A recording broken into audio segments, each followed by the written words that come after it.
Prêt pour l'impact, c'est la question que je pose chaque jour à une personnalité qui compte dans notre économie, notre société. Aujourd'hui, je reçois Vincent Séguéla. Bonjour. Bonjour. Bienvenue, vous êtes le secrétaire général de la Fédération Léo Lagrange. C'est quoi la Fédération Léo Lagrange ? La Fédération Léo Lagrange, c'est une grande association qui a passé ses 75 ans, donc c'est quelque chose qui est bien installé dans le paysage de l'éducation populaire. Donc c'est une association qui est reconnue d'utilité publique et qui a pour mission l'éducation et la formation tout au long de la vie. Et donc chez nous, ça commence tout petit, avec les crèches, évidemment, les actions sur la parentalité, beaucoup sur l'enfance et la jeunesse, qui est un peu notre cœur de métier, mais aussi auprès des adultes. Et notamment, nous sommes un organisme de formation assez important dans notre domaine. Voilà, avec cette idée que toute la vie, nous évoluons, toute la vie, nous avons besoin de se former. Et notre objectif, c'est aussi quand même que ceux qui nous fréquentent, grâce à notre action, deviennent des citoyens actifs aussi, le moment venu et le plus tard possible. Oui, effectivement, cette notion de citoyenneté, elle est centrale et on va y revenir puisqu'on est en pleine période d'élections municipales. Éducation populaire, je comprends bien ce qu'il y a derrière ces mots, mais je veux bien entendre votre définition à vous. Oui, alors c'est pas facile à définir l'éducation populaire, d'autant plus que tout le monde, effectivement, en a une certaine idée. Mais ce qu'on peut dire, c'est en gros, d'abord, c'est centré sur l'intérêt général et c'est porté par le tissu associatif. Depuis plus d'un siècle, il y a beaucoup d'associations d'éducation populaire. Hein, c'est quasiment un tiers, presque la moitié des associations en France. Donc ça consiste à, comme je disais tout à l'heure, à faciliter l'accès à tous à l'éducation et à la formation tout au long de la vie, ou à la formation permanente. Donc, c'est différent de l'instruction. C'est-à-dire qu'on est complémentaire de l'éducation nationale pour ce qui est des enfants et des jeunes, mais on utilise aussi des méthodes différentes des lieux d'apprentissage, j'allais dire, traditionnels. Donc, on n'est pas dans un rapport sachant-apprenant. On utilise ce qu'on appelle des méthodes ou des pédagogies actives qui placent le sujet, l'enfant, le jeune, l'adulte, au centre de l'apprentissage par la mise en expérience, le débat et le partage d'apprentissage. Et voilà, et donc c'est un certain nombre d'actions beaucoup orientées. On utilise beaucoup le levier sportif, le levier culturel, la mobilité également. C'est cet ensemble qui vise à nous aider à devenir citoyens, à nous aider à être parents, à rester dans les circuits du travail aussi, pour ce qui est de la formation et de l'insertion et de l'orientation professionnelle, par exemple. Est-ce qu'il y a une dimension politique à la création de la fédération? Est-ce qu'elle existe encore? Oui, bien sûr.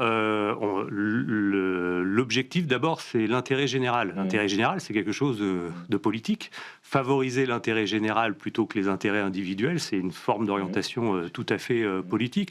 Évidemment, on porte le nom de Léo Lagrange, qui a été secrétaire d'État il y a exactement 90 ans, puisqu'il se trouve que c'est les 90 ans du Front populaire, et qui a été le premier secrétaire d'État chargé des loisirs et de la jeunesse, et donc de mettre en œuvre les premières politiques publiques autour du temps libre, puisque pour la première fois, tous les Français allaient découvrir les congés payés, donc les vacances. 90 ans après, il y a encore à peu près la moitié des Français qui ne partent pas en vacances chaque année, 40% d'enfants qui ne partent pas en vacances cette année. De ce point de vue-là aussi, militer pour favoriser le départ en vacances, oui, c'est un objet politique, bien sûr. Ouais, effectivement, avec quelques chiffres, plus de 43 000 adhérents, 900 000 usagers, 3 000 bénévoles. Je pourrais en citer beaucoup des chiffres. On a choisi cela, plus de 30 000 jeunes dans les dispositifs dédiés, plus de 45 000 personnes formées. Cette dimension-là de formation au long de la vie, ça prend quelle forme? Si vous pouvez nous donner des exemples de celles et ceux qui en bénéficient et de ce que ça change dans leur vie aussi, parce que c'est ça l'important. Bien sûr. Alors, quelle forme ça prend? On gère des crèches. Ouais. On gère des centres de loisirs, des accueils péri et extrascolaires, des maisons de quartier, des centres socioculturels, des centres sociaux, des espaces de vie sociale. On intervient aussi dans les collèges et les lycées sur des programmes, par exemple, de lutte contre les discriminations et le racisme, sur des programmes à l'éco-citoyenneté en élémentaire pour préparer les enfants à devenir de futurs citoyens sensibles à l'environnement, sensibles aux vivants, etc. Et évidemment, comme je disais tout à l'heure, on est aussi un organisme de formation. Donc là, on intervient aussi bien sur des champs de qualification à des métiers divers et variés, dont les nôtres évidemment. On fait beaucoup d'orientation. On intervient par exemple auprès des publics sous main de justice. Donc on prépare le retour après avoir réparé, on prépare le retour de ces personnes sur le chemin de l'insertion. Pour que le séjour en prison serve vraiment à quoi il devrait servir, c'est-à-dire le retour dans la société après. Exactement, pour éviter la récidive, etc. etc. On travaille aussi auprès de l'Office français de l'immigration et de l'intégration, c'est-à-dire ceux qui sont appelés à devenir français, ceux qui sont appelés à travailler en France. Donc on les accompagne, on les forme pour que ça fonctionne, que l'intégration soit réussie. En juillet dernier, vous avez commandé une étude, piloté une étude avec Exopé, Eurogroupe ou Consulting pour mettre en lumière le poids économique et l'impact sociétal de cette éducation populaire. Je vais donner quelques chiffres. Résultat de cette étude, 467 000 salariés, 430 000 associations, 26 milliards d'euros de budget annuel. Ça représente plus de 1% du produit intérieur brut national. Pourquoi vous vous êtes dit qu'il faut qu'on mette ça sur la table ? Parce que traditionnellement, et c'est peut-être la faute des associations aussi, on est très centré sur notre objet. Nous sommes non lucratifs. Donc nous, notre objectif, c'est pas gagner de l'argent pour rémunérer des actionnaires ou que sais-je. Donc nous sommes sur l'intérêt général. Nous défendons des causes. Les uns et les autres, et sensiblement les mêmes dans l'éducation populaire, puisque c'est ce qui nous réunit. Et donc on est apprécié. Mais ça suffit pas. Vous aviez le sentiment de passer un peu sous les radars. On voudrait être reconnu. Mais bien sûr, par exemple, il y a eu depuis quelques années toute une politique à destination des entreprises, dite politique de l'offre, où donc on a progressivement effacé les impôts de production, dite production. Nous, curieusement, on n'y a pas eu droit. Pourtant, les associations payent ce qu'on appelle une taxe sur les salaires, qui est un impôt de production. Nous, curieusement, on n'a pas eu le droit à cet effort qui nous permettrait demain d'investir davantage, de nous développer et de faire plus d'intérêt général sur le territoire. Donc on s'est dit, sans renier nos valeurs, sans mettre nos projets de société associative derrière, il faut qu'on parle aux Français et aux décideurs pour dire que nous avons un impact, y compris économique et réel, dans la vie des Français. C'est le cas, par exemple, si on fait un zoom sur le péri et l'extrascolaire ou les crèches, la présence de politiques et d'associations comme nous qui gérons des crèches, des accueils de loisirs, du périscolaire et de l'extrascolaire, ça permet à beaucoup de Français et de Françaises d'aller travailler. Donc ça crée du PIB. Donc ça favorise aussi également, vous vous en doutez, le rapport égalité femmes-hommes au travail, parce que s'il faut garder les enfants, vous savez comment ça se passe, même si les choses progressent. Et c'est bon aussi pour, j'allais dire, le portefeuille, le pouvoir d'achat ou le pouvoir de vivre des familles, puisque un accueil péri-extrascolaire, ça leur coûte à peu près 3 000 euros en moyenne par an, et ça leur permet de générer ou de conserver 11 000 euros de revenus par an.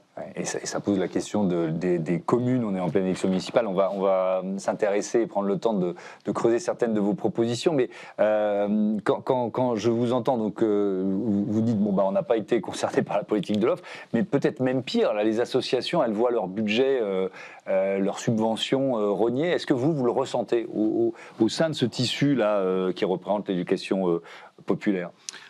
Très clairement, en ce moment, la période pour nous, c'est pile tu gagnes, face je perds. Donc on n'a pas été concerné par la politique de l'offre.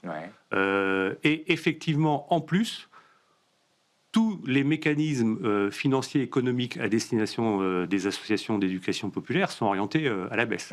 Les moyens de l'État. Ceux des collectivités locales aussi. Ceux des collectivités locales aussi, par le truchement notamment de la baisse des dotations d'État vers les collectivités. Et attention, il y a aussi des collectivités qui font des choix qui ne sont pas ceux de l'éducation populaire et qui sont, pour reprendre une formule que nous connaissons bien dans notre environnement, de préférer faire des ronds-points plutôt que d'ouvrir des places de crèche, par exemple. Alors, je vais vous citer, il faut tout un village pour élever un enfant.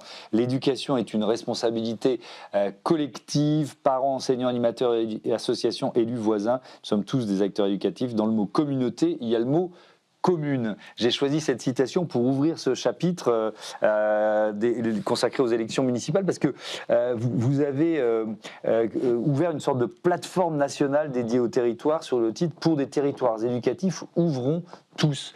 L'objectif, c'est quoi? C'était et c'est, puisqu'on est, entre les deux tours de ces élections municipales, d'en faire un enjeu central de ces municipales, l'éducation populaire? Oui, bien sûr. Il faut en faire un enjeu central. C'est assez réussi. On est assez content. En tous les cas, il y a des sujets, notamment le péril extrascolaire, la petite enfance, qui sont assez présents durant cette campagne. Et c'est effectivement une responsabilité importante pour une collectivité locale. Donc il y a d'autres sujets évidemment qui préoccupent les Français à la campagne ou dans les villes.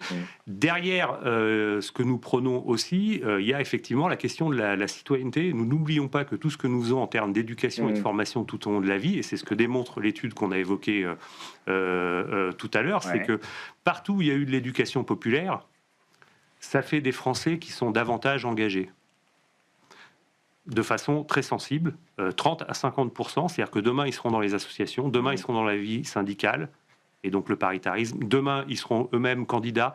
Ils sont beaucoup plus électeurs que ceux qui n'ont pas de contact avec l'éducation populaire. Ils ont beaucoup plus confiance en eux pour 50% de plus. C'est quand même très important sur le rebond professionnel, c'est-à-dire que leur passage à l'éducation populaire leur a permis d'acquérir des compétences de base, des compétences transverses comme prendre la parole, avoir confiance en soi, etc., qui leur permet d'être confiants dans leur avenir, notamment professionnel. Donc l'enjeu de la citoyenneté aussi, à l'échelle communale, est très important parce que devenir citoyen, ça s'apprend. Donc, si je reprends la même étude évoquée, par exemple, les enfants qui passent par l'éducation populaire, curieusement, sont plus souvent ceux qui sont délégués de classe. C'est quand même un signe. Effectivement, donc il y a un affect. Moi, je vois l'impact sociétal, mais économique. C'est aussi ce qui est intéressant dans ce que vous nous dites. Vous faites des propositions à hauteur d'enfant dans cette plateforme. Je veux bien quelques exemples pour voir ce que c'est qu'une proposition à hauteur d'enfant. Le constat que nous faisons, nous ne sommes pas les seuls, évidemment, il y a beaucoup de collectivités qui le font avec nous, beaucoup d'autres associations ou acteurs du domaine, c'est que globalement, depuis des décennies, on a chassé les enfants et les jeunes d'à peu près toutes les politiques publiques, y compris l'espace public. Vous vous souviendrez sans doute que plus jeune, vous voyez des enfants qui jouaient dans la rue. Ça n'existe plus, quasiment plus. Moins. Beaucoup moins.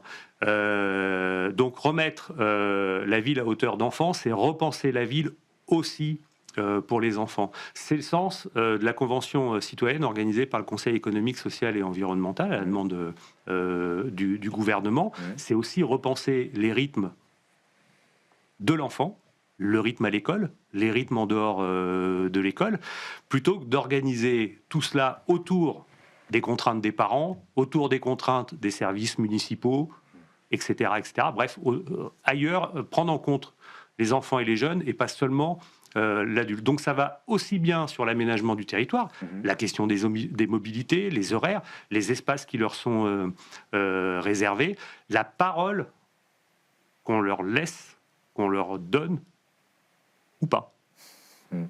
On leur donne pas pour l'instant ?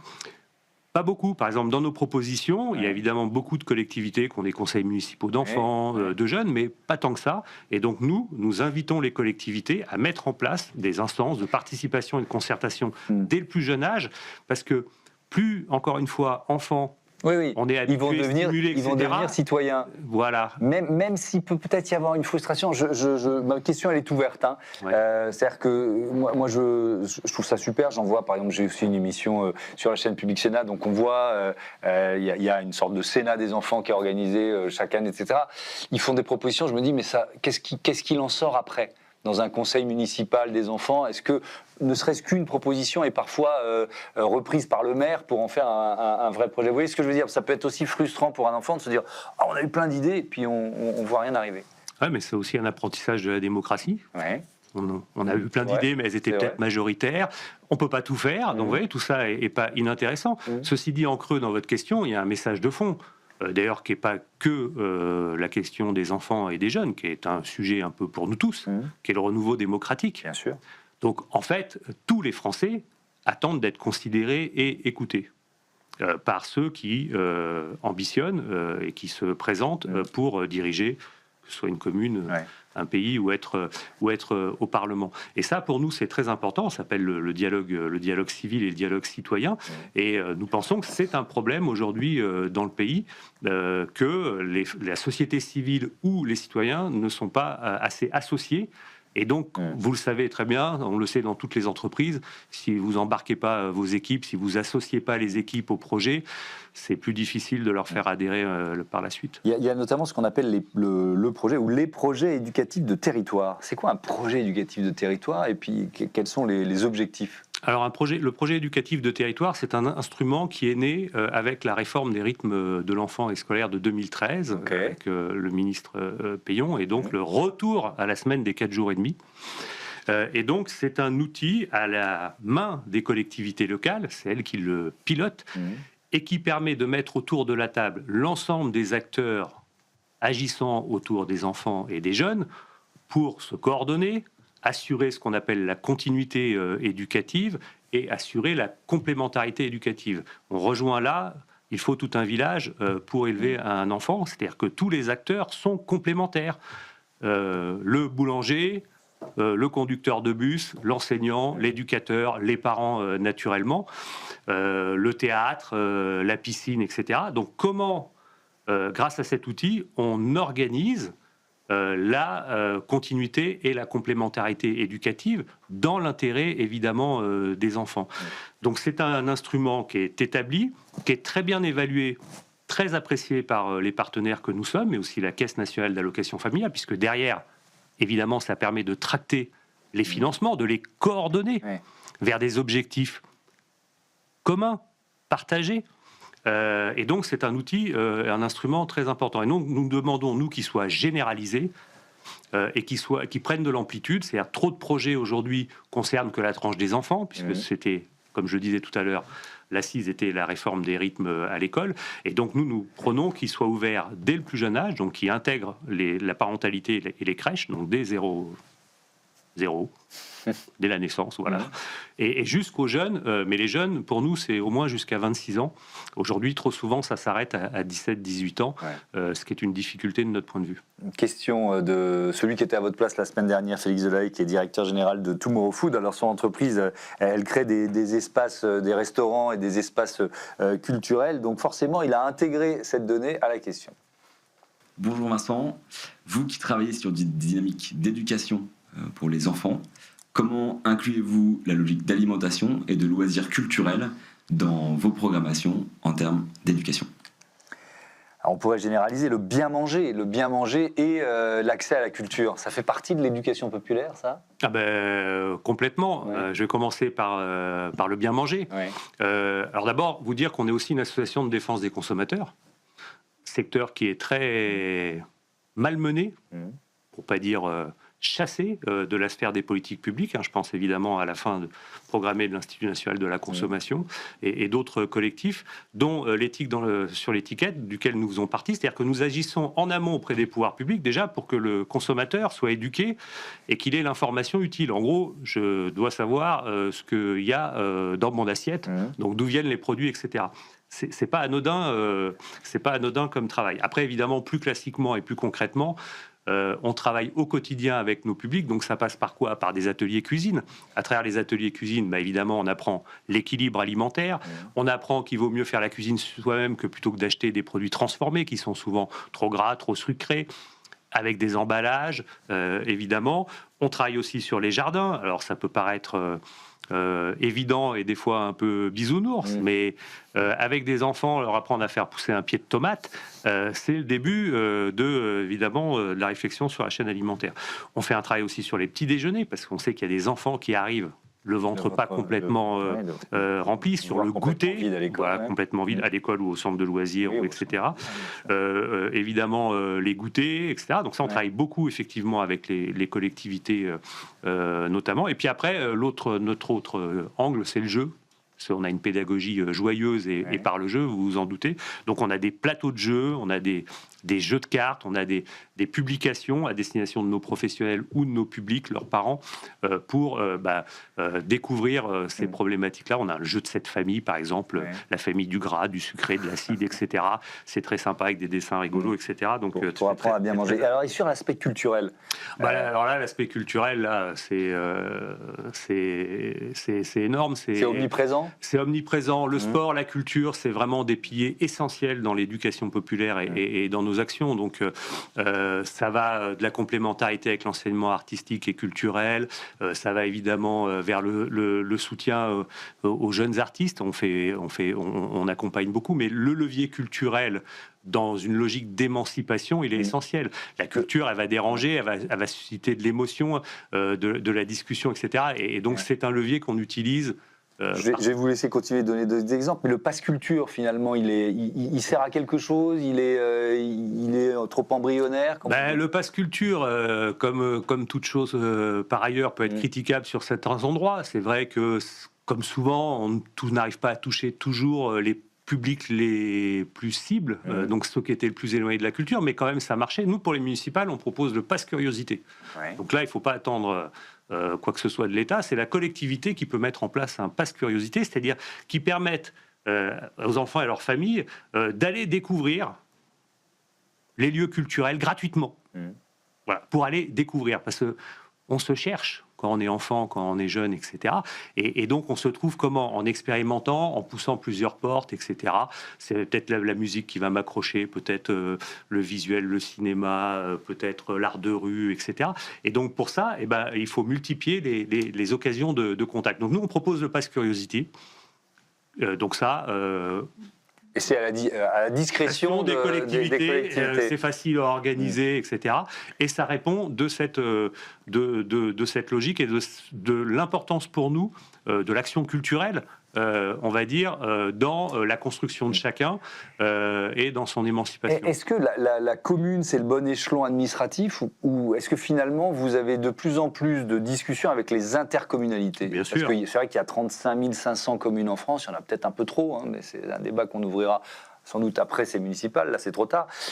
Si on se compare à l'Allemagne, il y a je crois, 10 000 communes en Allemagne qui a beaucoup plus d'habitants que la France. Bref, c'est un autre débat. Mais est-ce que l'interco, c'est un échelon administratif qui vous semble peut-être plus efficace parfois pour lancer des politiques justement publiques en matière d'éducation, d'accès à la culture, au sport, etc., etc. Bien sûr, bien sûr. Et la plupart des intercommunalités ont pris la compétence enfance ou jeunesse, par exemple, ou de la petite enfance, précisément parce que organiser la création de places de crèche dans une ville de 1000 habitants, une autre de 500, etc., là, c'est évidemment plus intelligent et plus facile si on se regroupe. Donc c'est évidemment un échelon avec lequel nous travaillons. On travaille avec toutes les communes en milieu rural, l'urbain, le très urbain, le périurbain, quartier prioritaire, pas prioritaire. Nous, on s'adresse à tous. L'émancipation, c'est pour tous. Donc, c'est tout terrain. Vous avez parlé des crèches. Je veux bien qu'on termine là-dessus. Il nous reste un peu moins de 2 minutes. Est-ce qu'il y a toujours autant de difficultés pour les familles à avoir accès à des crèches? Ou est-ce que c'est en train de se régler dans notre pays? Oui, il y a toujours à peu près, je crois que le dernier chiffre officiel, c'est en termes de disponibilité, c'est à peu près 62-63%. Bon, donc ça veut dire qu'il y a 4 familles sur 10 qui n'ont pas accès. Qui n'y ont pas accès. Okay. Donc c'est assez important. Avec la baisse de la natalité, mécaniquement, ça va s'améliorer. Mais enfin, si on arrive à 7 sur 10, ça sera le bout du monde. Donc ça reste un problème. Et l'autre problème, surtout dans ce secteur, qui est en crise, parce qu'il a été mal piloté au niveau des politiques publiques, et ça a donné lieu, vous le savez, à des rapports parlementaires, à des commissions d'enquête qui sont en cours sur des affaires tout à fait scandaleuses qui concernent des gestionnaires de crèches privées lucratifs qui n'existaient pas il y a 25 ans et qui aujourd'hui représentent 50% des places de crèche en France. Donc quand vous avez des acteurs lucratifs, c'est-à-dire dont l'objet c'est quand même de gagner de l'argent, ce qui est normal, on ne peut pas en vouloir à une entreprise, c'est son objet. En tout cas, l'un de ses Mais objectifs. qu'une politique publique aussi importante, en 25 ans, ils aient capté 50% du marché pour faire ce qu'on sait aujourd'hui, c'est-à-dire des dérives inacceptables, un impact sur l'emploi, parce qu'il y a plus grand monde qui veut venir travailler dans ces conditions-là.